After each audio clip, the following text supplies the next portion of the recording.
Hello and welcome to episode 82 of the podcast, titled National Stealth Service, What I Played in November 2022.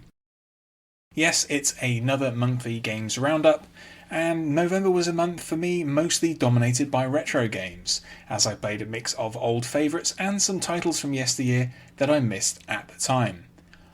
I caught up with the classic stealth game Splinter Chaos Theory from 2005, revisited the forgotten strategy game Rise of Legends from 2006, and played the very flawed tactics game Star Trek Away Team from 2001. On the more recent side, I also continued my exploration of a long-running series, filling in a gap with Sniper Elite 4 from 2017.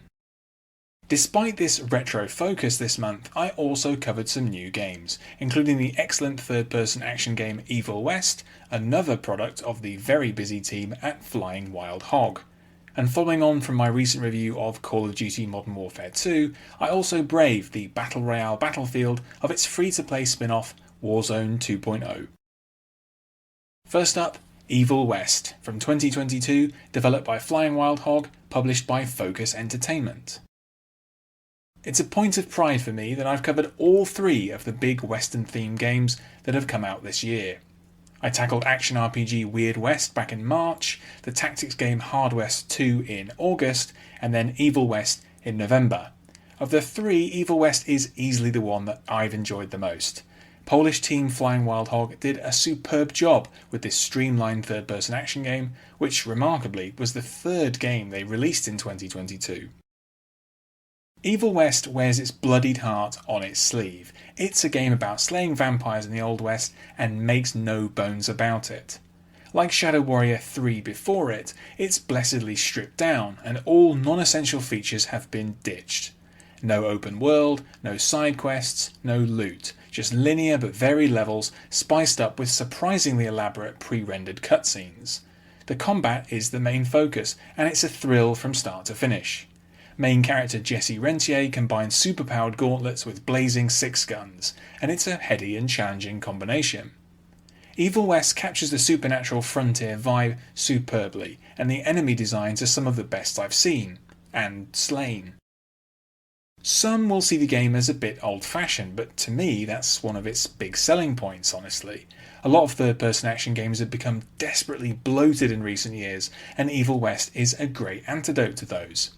For more of my thoughts on it, check out my review on Entertainium.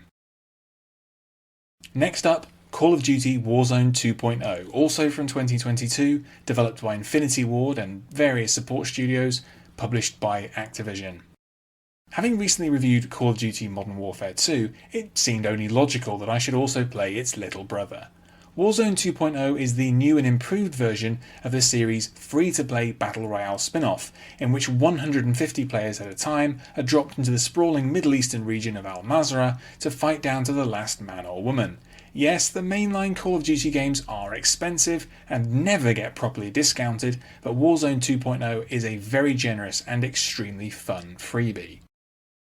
I've mostly played the solo mode, facing Al-Mazrah's dangers by myself. In a sense, this could almost be classified as a horror game, because being surrounded by another 149 angry operators is frequently terrifying.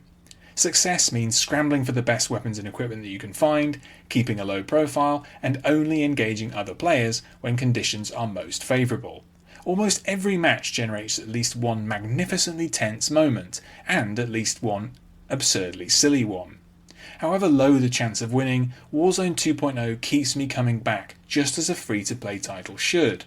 Al-Mazrah is a great creation, full of distinct locations, and the gunplay is peerless. A great experience and definitely at the right price. Splinter Chaos Theory from 2005, developed by Ubisoft Montreal and Ubisoft Milan, published by, Ubisoft.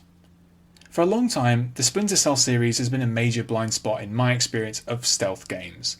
This month, I decided to correct this by picking up the third entry, which is often thought of as the best and most important. Sure enough, I've had a great time with Chaos Theory. A major technical breakthrough back in 2005, which seriously taxed the PCs and consoles of that time, it still looks surprisingly good today, actually, and plays very well indeed.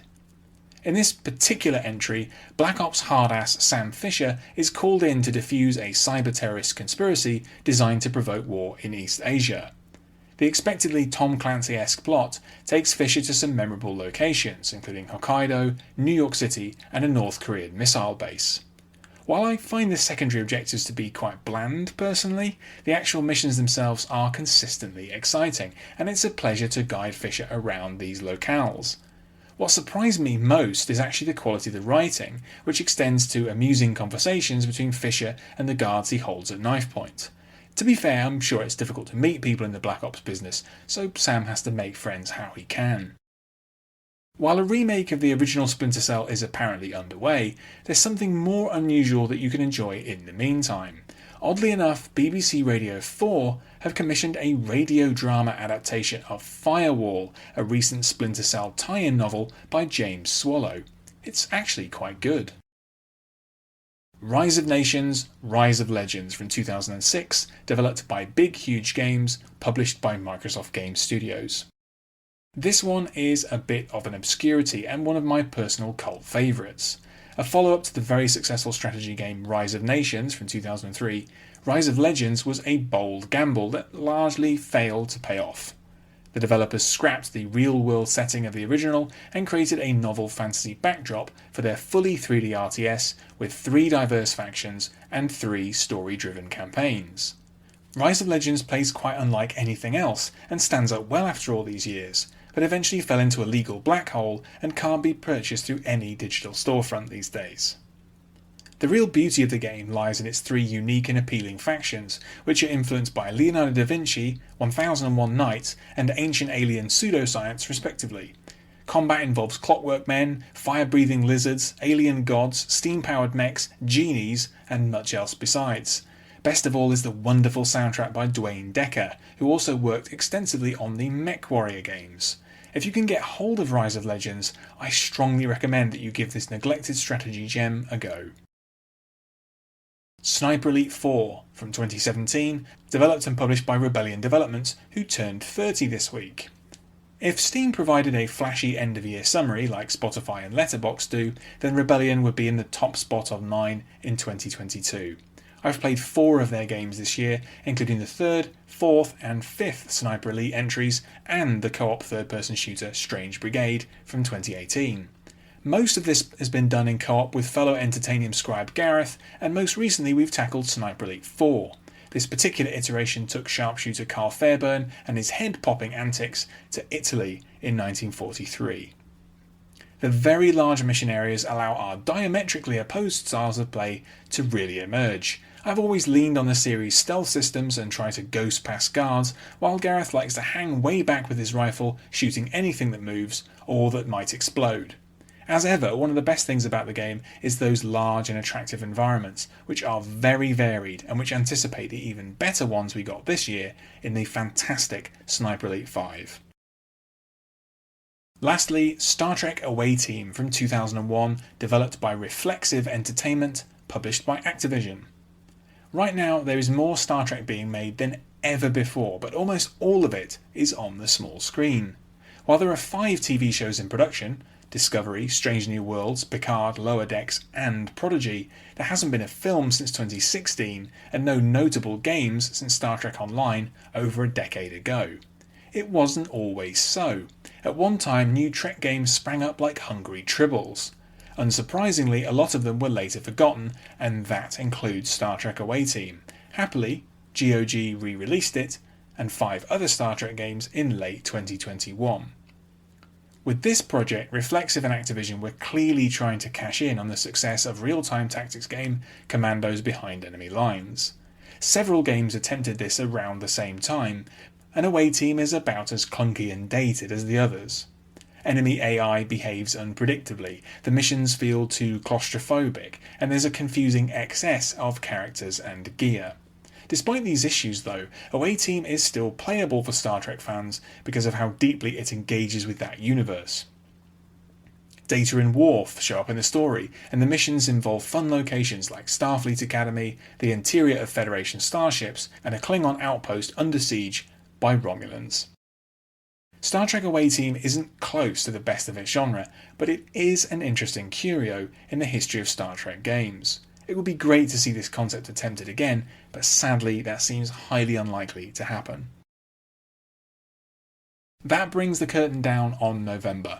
December will likely focus on older games as well, as new releases slow down towards the end of the year. However, I will be covering another indie shooter in the shape of the gruesomely titled one-man project Impaler. Also, I'll be publishing my list of the top 10 books that I've read during 2022. In the meantime, you can read my favourites from 2021 on my site. Lastly, keep an eye on Entertainium for our end-of-year coverage, in which we'll be crowning a site-wide Game of the Year and shining a light on our own personal selections. Thanks for listening to this episode. You can find more of my writing in text and audio form at my site andyjohnson.xyz. You can also find me on Twitter at AndyJohnsonUK, and you can support me at patreon.com/AndyJohnson. Catch you next time.